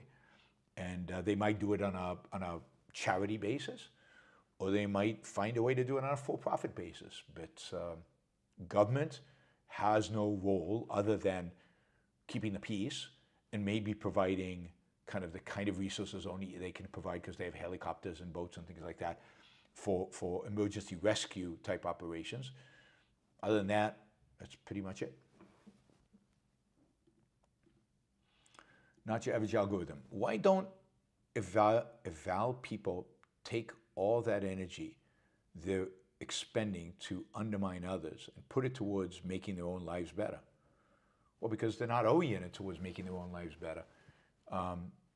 People learn that life is not about making your own life better. People are taught by altruism that their whole focus in life should be on the other, and that could be positive and it could be negative. But the point is that you should not be thinking of yourself. You should not be trying to make your life better. You should not be focused on self-improvement. I mean, a little bit, and people do that through self-improvement books and stuff like that. But they are focused on the other. They're focused on other people because that's what their morality and their philosophy has taught you. All right, I'll just say this. William, you know what is tiresome? Is you repeating the same thing over and over and again and really not responding at all to facts, ignoring actual facts and actual examples that show that what you're saying is wrong. Anyway, Michael, is any ideology that rejects altruism automatically viewed as fascism? That's why Ayn Rand is labeled as a fascist despite being the most anti-fascist thinker in history. I think that's a good point. I think that's true. I think that self-assertion and pride and confidence somehow in a distorted, perverted way are associated in people's minds with fascism. And so when you present that way, even as an individual, not as a member of a collective, a nation, a race, or whatever, you're associated with those people, with fascism. Fascism is also somehow associated with capitalism in people's minds, which is bizarre, right? Capitalism is the opposite of fascism. So people hold, really strange package deals in their mind. And certainly one of those package deals is certainty, right? That's another one. If you have certainty, well, that's fascist. Only fascists have certainty. You can't. Or religionists, right? You're either a religious fanatic, or and that's why they call objectivism religion, some people, or you're a fascist. Those are the two things that have certainty. So they associate these things with, they create these package deals around what fascism means, who holds certainty and who doesn't. Of course, fascists, if you go back and read the fascists and the Nazis, they were complete moral subjectivists. Or moral intrinsicists, either way, but they certainly weren't morally objective or morally self-interested or morally certain. Not your average algorithm. How did anti-Semitism become cool again? For many decades, it was largely underground. Now it's become mainstream. Well, I mean, I warned you. Like Charlottesville helped make it cool. Charlottesville in 2017, 2018, helped make it cool. Neo-Nazis marching, the president kind of winking and being okay with it a little bit, criticizing them, but not too much. They were deemed cool. And then, so that's anti-Semitism on the right. And then those same people, because they're so anti-left, because they hate the left so much, they kept being cool. The coolness factor only increased. And the fact that they packaged in a hatred of the left with anti-Semitism, that was okay because they hated the left, and everybody hates the left. And then on the left, the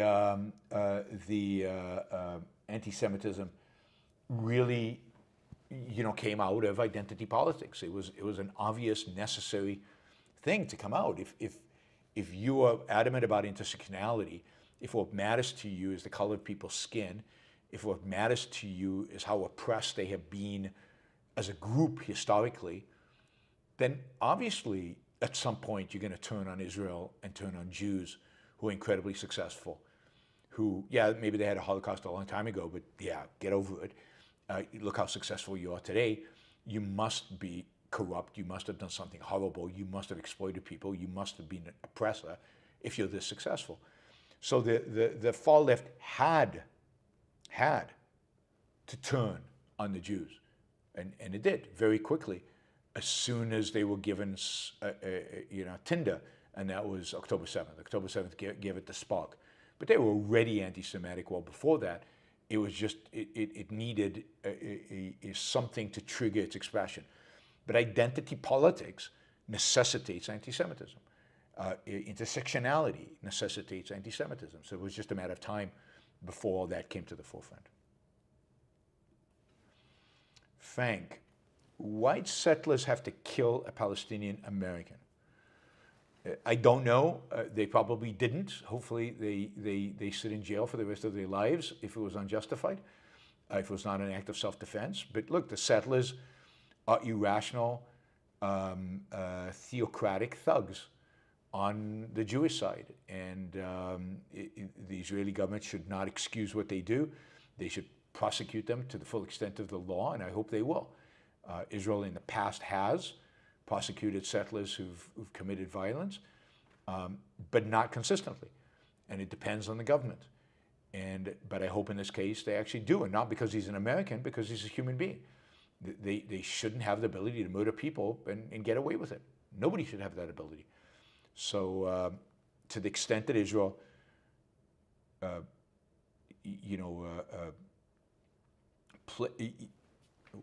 coddles these nationalistic, messianic, religious fanatics, it becomes a bad country. And my support for Israel declines as Israel coddles them more. I know that 90% of or 80% of Israeli society would like to see the people just inflicting violence on the Palestinians for no reason sit in jail for a long period of time. maybe not all the members in this particular government, but certainly the Israeli public does not view this positively. All right, guys, there's still time for questions. We're still short about $57, so please consider trade, value for value. We've got a bunch of people over still on at Twitter. You can come over to YouTube and play with us here on YouTube. You can do a sticker. You can ask a question. But we're looking for $57 so we can happily reach our goal. So we can make our goals for July. July is almost running out. Probably only two more shows. Only one more show in July.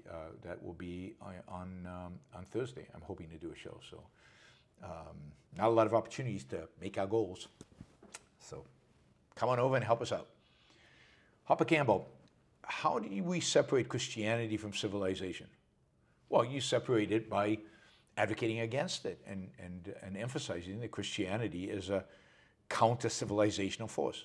It's an anti-civilizational force.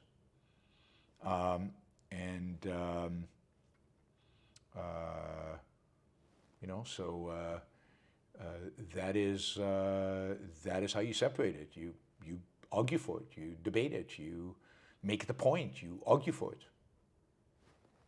It'll take a long time.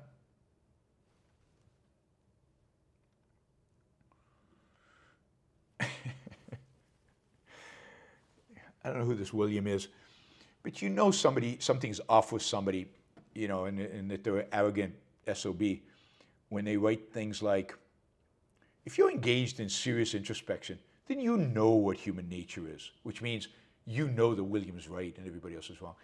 So implicit in there is you don't engage in serious introspection. You're inferior to William. Do the work like William does. And if you agree with William, then you've done your introspection. If you don't agree with William, then you haven't done your introspection. And he repeats it over and over and over again, and it's a little creepy. All right, Michael.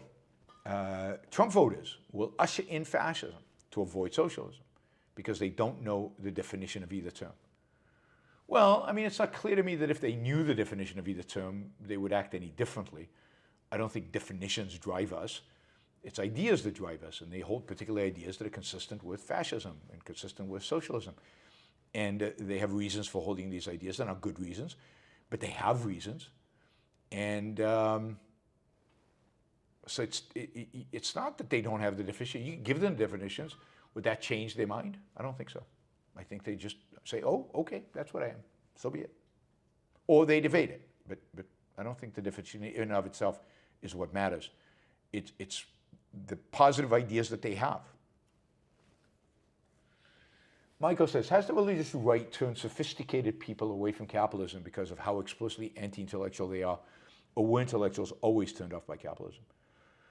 Well, I think intellectuals generally have been turned off by capitalism, but I certainly think the religious right has turned people, good people, off of capitalism. I think that is, Ayn Rand talked about that when she attacked the conservatives in the 1960s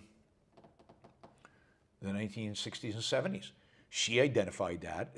She identified the fact that if you associate capitalism with religion, you do harm to the promotion of capitalism. So yes, I think they've done a lot of harm to capitalism by associating in some people's mind the package deal of religion and capitalism. The world is filled with package deals. One of the jobs that we have is to kind of create epistemological housekeeping, and clear it out and make it so that people understand what it is at least they're talking about and then confront their ideas. I guess that goes to some extent to what Michael said earlier about definitions. But yes, I definitely think they've turned people off of capitalism. Ann says, does it make you rethink calling for cutting off food for Palestinians now that Hamas is using hunger as a way to make Israel look evil? No, because I don't think making Israel look evil is the standard. And again, as I said earlier, but you asked the question before I said it, so it's understandable. They should have done this at the beginning, not at the end. The more you wait, the harder it is and the more difficult it is for the world to accept. It's been going on for 2 years. People are to some extent, tired of hearing about it, tired of seeing the pictures, tired of being bombarded with this, and it's shifted.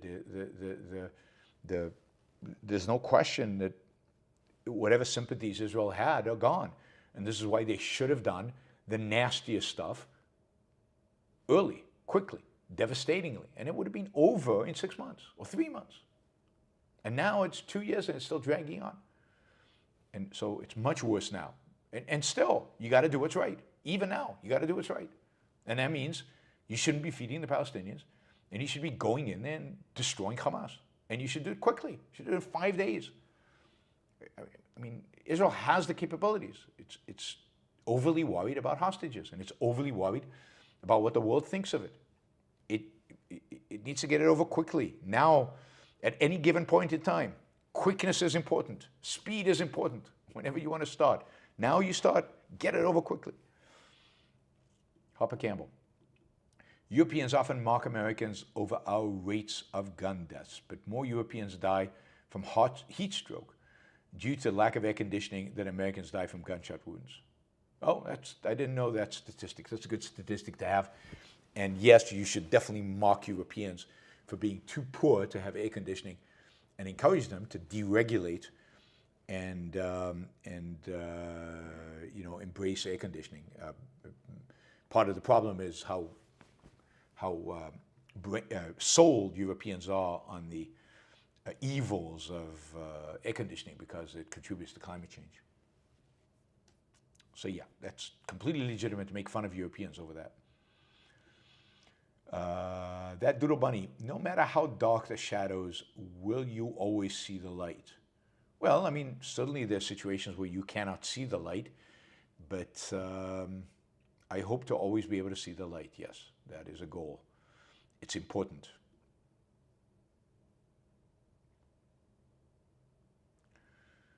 All right. Let's see. James says, rest in peace, Hulk Hogan. I guess so. Rest in peace, Hulk Hogan. I don't have any particular thoughts about Hulk Hogan, but I know who he is. James Taylor, when I hear Tucker Carlson and Bill O'Reilly talk about big pharma and big oil, they remind me of my Marxist college professors. Yeah, but remember that it was Republicans who passed the antitrust law in 1890. It was Republicans that insisted on enforcing antitrust laws, and really it was the progressive influence of the Republican Party through Teddy Roosevelt, but even people after that who really were adamant about breaking a big business and made a big deal out of big business. So it's not unusual to have people on the right in American history, go after big business. It's actually, there's a strong sense in which they have always been part of that movement. So yeah, they share that with the Marxist professors, but in American history, they did it before the Marxists. Marxism was not that popular in America until later in the 20th century, until probably the teens and the 20s, and they were already going after big business well before that. Clark, is objectivism a superpower? It can be. It can be in your life, absolutely. If you apply it, if you use it, if you implement it, if you integrate it into your life, then yeah, it can be a superpower. Clark, has the Trump administration been gutting Social Security? No. A lot of people are receiving reduced payments, and he's raised the retirement age significantly. He has not raised the retirement age at all. Retirement age is exactly where it is. And as far as I know, nobody should have received reduced payments. So no, nothing about Social Security has changed. Social Security is on exactly the same schedule as it was before Trump came into office. He has not raised the retirement age. He has not reduced payments. He has not changed the indexing to inflation. Really nothing has changed. So I don't know where that information is coming from. Frank, thank you. $20 question. Does self-interest exist outside of capitalism in particular and or civilization in general, or is it contextual? Yeah, I don't think self-interest necessitates capitalism. That is, to fully implement your self-interest. Everything that is good for you, you need capitalism because you need freedom. You need the kind of freedom that capitalism provides. But even in a oppressive regime, or even certainly in a mixed economy, you can, given the options that you have, given the opportunities that you have, you can choose to pursue your self-interest or not. So self-interest exists in any context in which human beings live. You can choose to survive, you can choose to thrive, you can choose to be happy. It's easier, in a sense, again, and you have more opportunities and more options and more possibilities when you're free, but freedom is not a prerequisite. Dave, what, if any, are your favorite hobbies? Do you have any hobbies that you recommend to young adults? No, I mean, I can't recommend hobbies to young adults because young adults need to find hobbies that they love and that it has to be your values. Particularly in a hobby, it's all about your values. It's what interests you. It's what you find passionate. You can't, without knowing somebody, you certainly can't recommend hobbies to somebody without it. But, my hobbies, I have to say, I work so much these days, I don't really have many opportunities for hobbies. But, my hobbies are mostly arts, different arts. I mean, I used to, when I was young, I used to collect LPs, records of classical music. And I used to listen to a lot of classical music, but I used to also collect the records. I enjoyed the process of collection and assembling a nice collection of them. I've given them all away and sold them since then because LPs are too much of a hassle. But in those days, it was my hobby to go to used record stores and buy LPs and buy rare recordings and do things like that. So that was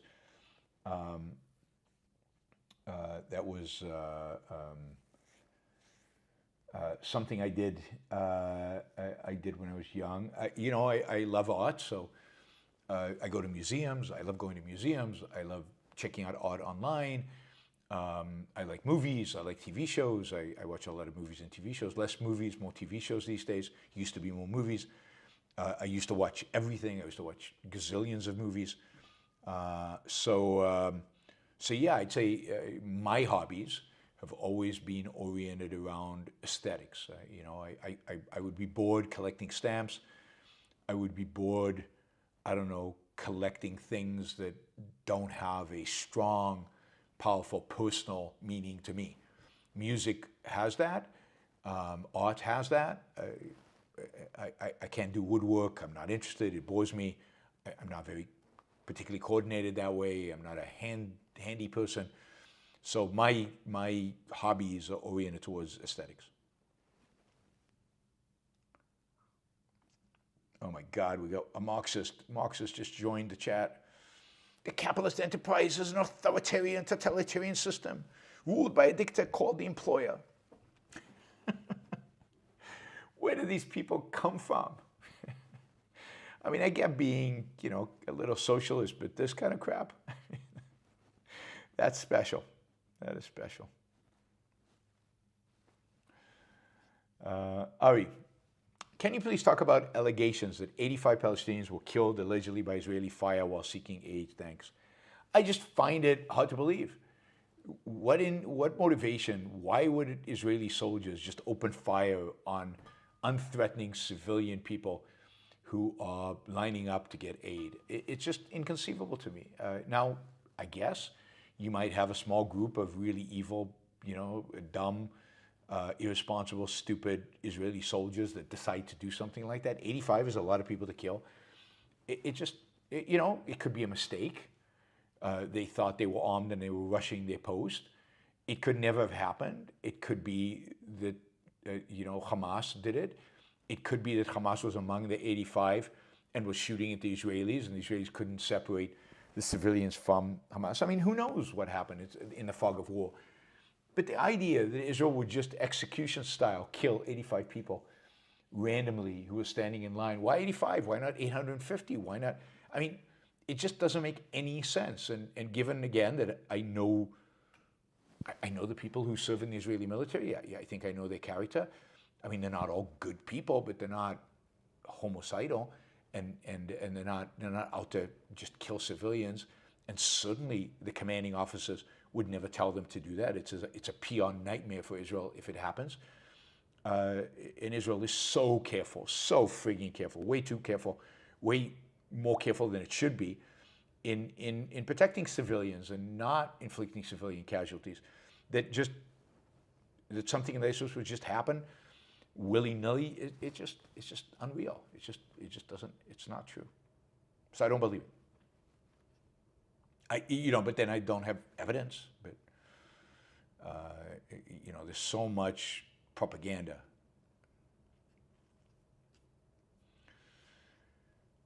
All right, we're just $5 short of our goal. 5. What the goal should be? Yeah, 5. All right. Let's see. Congratulations on reaching 40,000 subscribers. Thank you, Liam. I'm pretty happy with that. Now onwards and upwards to 50. Liam says, did you see the Jubilee video released today titled 20 People Confront a Billionaire? No, I didn't. John Morgan is the billionaire. Just pathetic. Morgan is a thoughtful, appeasing, altruistic through and through. He bragged about spending tens of millions of dollars to raise Florida's minimum wage. We've got to get you on that show.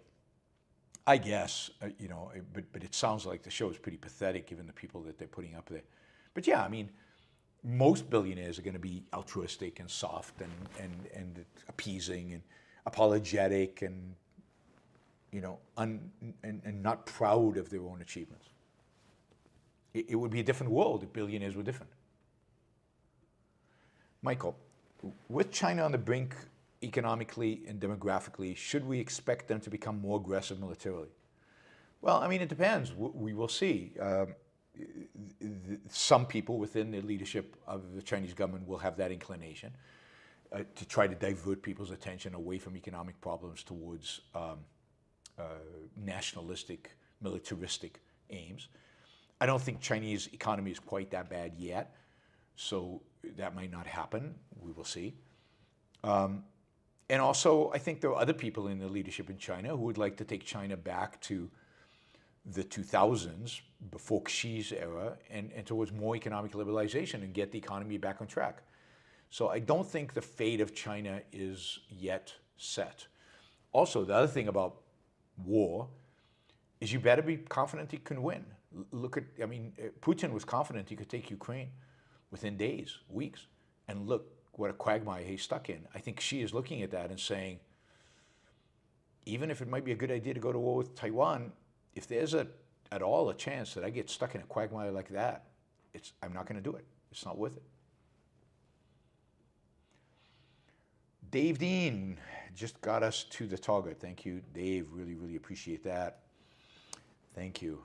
All right, Michael. How would you define a God complex? I don't know. I think a God complex is somebody who thinks they can do no wrong. I think William has it a little bit. They can do no wrong. They just have to state stuff, and people should just get it, that it's true. They shouldn't have to think about it at all.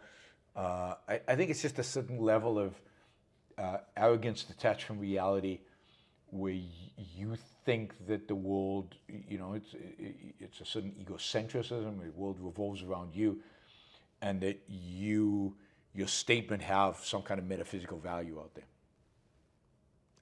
I think there might be some technical term of a God complex that I'm missing that I don't know. Jennifer says, to me, art is a definite necessity in life also. And hobbies are in addition to that, stuff like cooking, gardening, dog training, etc. Yeah, I can see that, but then I don't have hobbies. Basically, because I don't cook, I don't garden, I don't dog train, I don't do anything. Travel, maybe, kind of a hobby. I don't know. I don't think I have hobbies beyond the aesthetic part.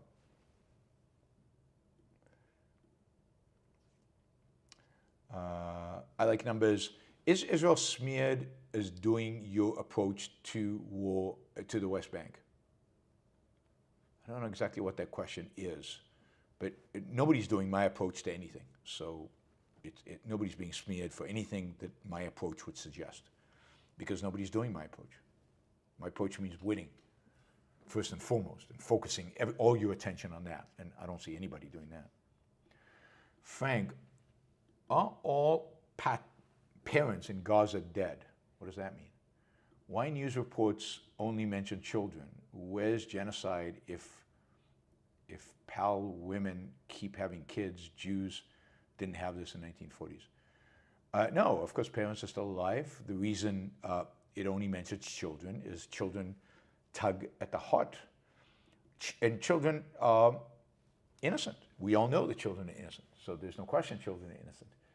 So you can't say, well, you know, they were part of October 7th, or they supported October 7th, or they support Hamas. Children don't support Hamas. So you're going for the ultimate in altruism. You know, the children, they're innocent, they're suffering. And they are innocent. I acknowledge that. And they suffer. They suffer because of their parents who supported Hamas.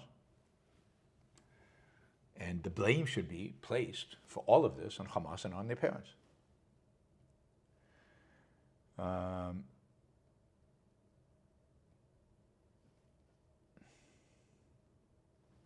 right. Stephen, don't women who get raped in places like the Congo or Latin America deserve asylum? If you agree with the matter of KESG or Perdomo versus Holder. I don't know what those cases are, so I apologize. But I don't know what deserve to get asylum is. I'm not sure what asylum exactly means. Asylum by whom? If somebody has the misfortune of getting raped or whatever the misfortune is, does that place a moral responsibility on you who weren't involved? Do you have to subsidize them? Is asylum subsidy? I don't think asylum is a useful concept. I think we need a free, open immigration system, relatively open with screening, all the caveats that I usually place, job-oriented, work-oriented immigration system. And I think we need to get rid of the category of asylum, because I don't think the fact that you're being oppressed is not is not a claim on anybody else's life, not a claim to any special privilege. Jonathan, quote, last year the average U.S. tariff on imports from European Union was just 1.2%. Yeah, even lower than I thought, right? According to Capital Economics chief European economist. Yeah, 1.2%, so it's 10x, more than 10x. Now it's 15. Now it's 15. So your taxes on European goods have gone up 10x. That's how you think about it. Now, granted, it's a small amount. You know, on a BMW or Mercedes, it'll be a 10% jump in the sticker price. But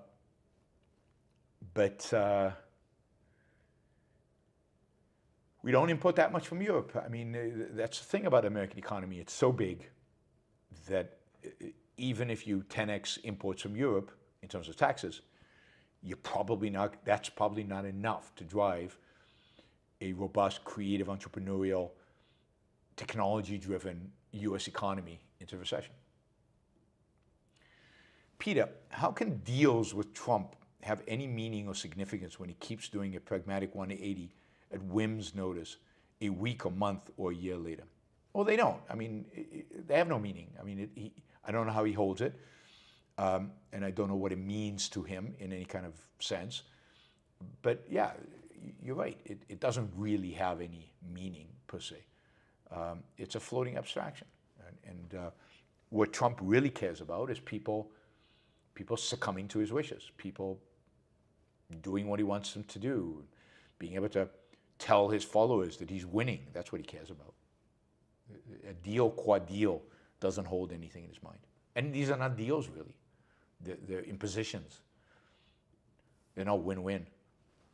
They're lose-lose relative to before the deal. Gail says, have you seen Judge Luttig speak about our current constitutional crisis? I like what he said on PBS. I haven't now, but he's been very critical of Trump since January 6th. He was horrified by January 6th and has been very critical of Trump on a number of these cases and critical of the courts. And he's generally pretty good. I mean, he's a conservative judge who is very anti-Trump and realizes the extent to which Trump is attacking the constitutional order. So, yeah, thanks, Gail. Baker, this is the last question. An upcoming guest that you can tell us about? Yeah, God, what is his name? So I think I've just secured that economist.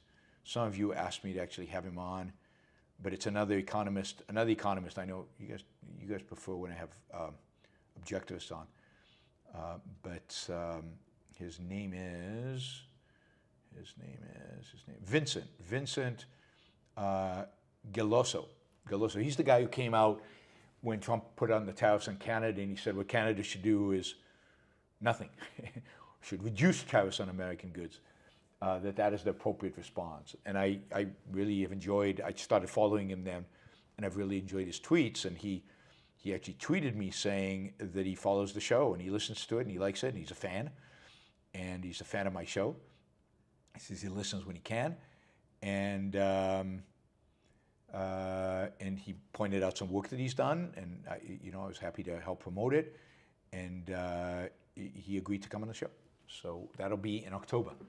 And then my plan is to have all the regular objectivist guests back on, have Greg back on, and Ben, and Jason Rines, and Tara, and Harry, and Jean, and Gina, and have them all on starting in October when I get back from Europe. So my assistant Angela will be working on that while I'm gone. All right, thanks, Baker. Thank you all. We made our goal, exceeded it by $20. Thank you. Appreciate that. Ooh, we're 1 minute into the third hour. Should I add $250 to the goal? No. All right, I don't know when the next show will be. Hopefully, I'm really going to try to do one on Thursday. I don't think I'll be able to do one before then. I'm just in prep mode for the classes I'm teaching for Peterson Academy. I had dinner. We had like a meetup yesterday with a bunch of Arizona local YBS fans. That was a blast. Thank you guys for showing up. That was a lot of fun. I'll try to do that as I travel around. I think there's a meetup in Lisbon. We're having a meetup in Lisbon with the local kind of YBS fans in Lisbon. When I'm there, I think in 2 weeks from today. I think 2 weeks from today we're having a meetup in Lisbon. As I travel around, I'm going to be meeting up some people in Moderno in Italy. So so I'm hoping as I travel around the world, travel around the country, to do more meetups and just to meet more of you guys where you are. I'd like you all to come to BoCon, but that's not going to happen. So I guess I'll have to come to you. Remember, if you want me to come and give a talk at your university, at a business group, at your business, any kind of thing where you can get a good group together, 50 people is ideal, or high-powered, smaller but high-powered group.